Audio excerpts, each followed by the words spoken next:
Après une semaine de crues historiques, les rivières rentrent finalement dans leur lit en Ille-et-Vilaine et dans le Morbihan.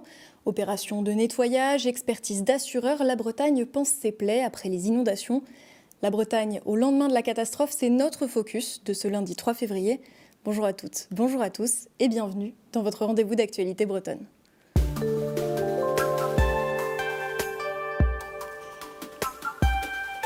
Et on vous en parlait, à l'exception de la Vilaine et de la Seiche, toujours en vigilance jaune, les rivières bretonnes sont revenues à la normale ce lundi.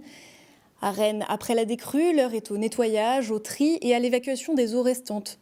Face à ce travail colossal, de nombreux volontaires ont répondu présents, répartis par la maire de Rennes en 7 zones sensibles. Un reportage de Mathilde Kemener. C'est vraiment très sympa, c'est même émouvant. À Rennes, 1500 personnes se sont portées volontaires pour aider à nettoyer les dégâts des inondations. C'est nécessaire, indispensable parce qu'elle ne démarre pas, elle a été immergée totalement. Donc sans d'autres personnes pour nous aider, ça aurait été impossible. Et si vous pensez que c'est irrécupérable, là vous pouvez vous permettre de jeter. Ça m'a touchée quand j'ai vu les dégâts, la détresse des gens qui avaient subi tout ça. Je me suis dit que si moi ça m'était arrivé, j'aurais aimé avoir du monde à venir m'aider. Donc tout simplement pour ça, pour pouvoir faire une bonne action et pouvoir venir en aide. Ça a été une surprise ce matin de voir toutes ces personnes arriver. On ne s'y attendait pas, donc c'est vraiment extraordinaire de voir qu'il y a des gens qui pensent encore aux autres. Merci encore à tous ces bénévoles, jeunes et moins jeunes. Beaucoup d'habitants étaient affairés dans leur garage quand d'autres cherchaient à accéder à leur cave devenue inaccessible. Super. Mais pour les propriétaires des maisons inondées, les coups de main seront plutôt les bienvenus d'ici quelques jours, voire quelques semaines après le passage de l'expert. Ça ne sert strictement à rien, on ne doit pas toucher. Même si on prend des photos et qu'on met à la poubelle, il faut surtout laisser les débris tout en l'état pour que l'expert passe. On a une semaine, on a touché le fond et là maintenant, on voit qu'il y a des solutions. Après, toute la question, ça va être les délais. Ces Rennais espèrent, après travaux, rentrer chez eux avant cet été. Leur préoccupation majeure pour l'instant reste la question du logement en attendant. Et en visite à Redon, ce samedi, le ministre de l'Intérieur Bruno Retailleau a annoncé la mise en place d'une procédure accélérée de reconnaissance de l'état de catastrophe naturelle. Concrètement, cela permettra une prise en charge élargie et plus rapide des dégâts causés par les inondations dans les communes les plus affectées. On l'écoute. Dans ces mesures de réparation, dans ces mesures d'indemnisation, il y a un dispositif de solidarité nationale que vous connaissez bien. C'est la reconnaissance de l'état de catastrophe naturelle. Je veux dire aux élus qui sont ici que toutes les communes qui sont touchées, le préfet de région en a relevé plus d'une vingtaine déjà, qui vont pouvoir avoir accès à ce dispositif. C'est un dispositif qu'on va simplifier, accélérer. Simplifier parce qu'il y a une possibilité sur Internet, e-catnat, d'avoir des déclarations. C'est les communes qui vont faire ces déclarations. C'est des zones géographiques qui sont reconnues dans l'état de catastrophe naturelle. Et pour bénéficier du dispositif CatNat, les personnes sinistrées doivent déclarer leurs dégâts auprès de leur assureur, mais aussi auprès du maire de leur commune, qui est chargé de centraliser toutes les demandes. Et à présent, on l'a appris aujourd'hui par le procureur de Rennes, un impressionnant trafic de stupéfiants a été démantelé sur les derniers jours entre la Bretagne et l'Espagne. 151 kilos de drogue d'une valeur de 2,5 millions d'euros ont été saisis, ainsi que des véhicules et des armes. 13 personnes ont été mises en examen, une opération d'ampleur qui a mobilisé 155 personnes en France et 25 policiers espagnols. Et on vous en parlait la semaine dernière, mercredi, l'explosion d'une bombe artisanale à Gourin blessait grièvement un homme. Le pronostic vital de la victime n'est plus engagé, mais il gardera d'importantes séquelles, a précisé le parquet de Lorient.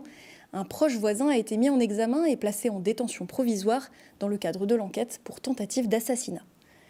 Politique à présent, le Premier ministre François Bayrou vient de déclencher l'article 49.3 pour faire adopter son budget à l'Assemblée nationale.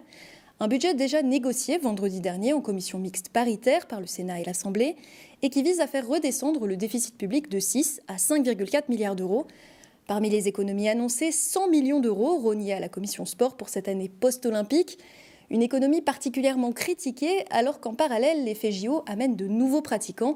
Et de nombreux clubs sont contraints de refuser, des enfants comme des adultes. Exemple en Côte d'Armor dans un club de volley avec Mathilde Kemener.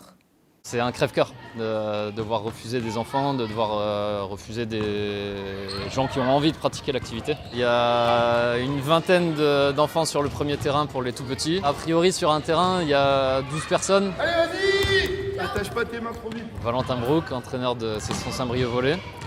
On se trouve à la salle Beaufeuillage, le lieu de vie du club. On est obligé de refuser des enfants et qu'on n'est pas la seule association à refuser des enfants. J'ai moi-même des enfants et du coup quand on a cherché des activités, on est confronté à des refus. Et pour la première année, on est nous confrontés à des refus quasi systématiques parce que tous nos groupes sont complets. La problématique, c'est un manque de place. Il faudrait des équipements supplémentaires. On sait qu'il va y avoir des coupes très franches au niveau du sport qui vont amener la mort de certaines associations. Ça, c'est une certitude. Et une association comme la nôtre, qui est plutôt solide, tangue quand même fortement déjà. On entend beaucoup, il faut faire du sport, il faut pratiquer des activités sportives. Et c'est vrai, pour la santé, c'est hyper important. Pour la santé mentale, la santé physique, la santé sociale aussi, parce qu'il y a des gamins, ils passent leur week-end entier dans la salle. Et ça les sort du quartier justement où ils pourraient avoir de mauvaises fréquentations, faire de mauvaises rencontres. On donne un cap que certaines familles ne sont pas capables d'assumer, que l'État par moment n'est pas capable d'assumer. Malheureusement, notre rôle va diminuer avec la diminution des budgets. Il va à un moment falloir faire un choix. On a pour l'instant une politique très sociale où on veut que tout le monde puisse pratiquer.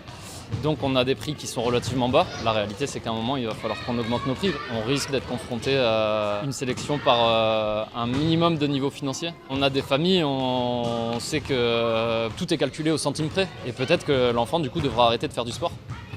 Et ça aura des conséquences sur sa santé à un moment donné. L'avenir s'annonce difficile. Et à l'échelle de la collectivité, les orientations budgétaires des Côtes-d'Armor ont été votées ce lundi 3 février en Assemblée générale. Le vice-président du département en charge du sport avait alerté dans une pétition lancée avec d'autres élus de gauche des risques majeurs d'un recul des budgets sportifs pour notre société. On l'écoute au micro de Mathilde Kemener. On a un gouvernement qui vraiment cherche à faire des économies sur le dos des collectivités et donc il ne reste plus que quelques politiques partagées sur lesquelles on va pouvoir peut-être aller chercher des économies. Et donc c'est très inquiétant pour le sport. Si on arrête notre soutien qui est à peu près de 2,4 millions au niveau de la politique sportive, plus les emplois associatifs dirigés vers le sport, il y en a 150. On va rajouter 1 million, ça fait à peu près 3,5 millions qui vont vers le sport de la part du département. Si on arrête ce soutien-là, c'est concrètement, le sport deviendra uniquement élitiste, c'est-à-dire seuls ceux qui auront les moyens pourront y arriver. En cherchant l'argent dans le sport, on va dépenser plus d'argent. Parce que le sport, c'est aussi le moyen d'être bien dans son corps. Et peut-être qu'on va économiser des moyens sur la santé. S'il y a plus de garçons, de filles qui pratiquent une activité sportive, peut-être qu'on va économiser sur d'autres secteurs parce que les gens seront bien dans leur peau, etc. Le sport peut faire des économies ailleurs si on lui donne les moyens de fonctionner.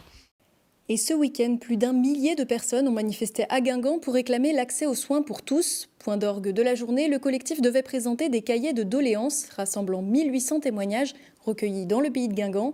On écoute Vincent Lemot, président de Guingamp-Paimpol Agglomération, au micro de Gwenaëlle Leny. Le combat qu'on mène, il est juste et justifié. Juste parce qu'on voit bien que les moyens aujourd'hui sont insuffisants pour garantir un accès aux soins, tant à l'hôpital qu'à la médecine.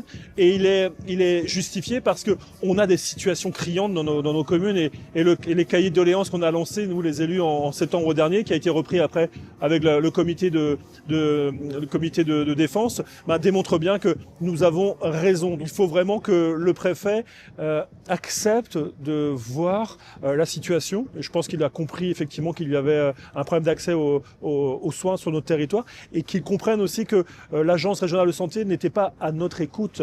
Que le préfet aujourd'hui ouvert sa porte. Nous y allons à une vingtaine de maires mercredi soir et nous allons démontrer que nous sommes compétents en matière de santé dans nos territoires.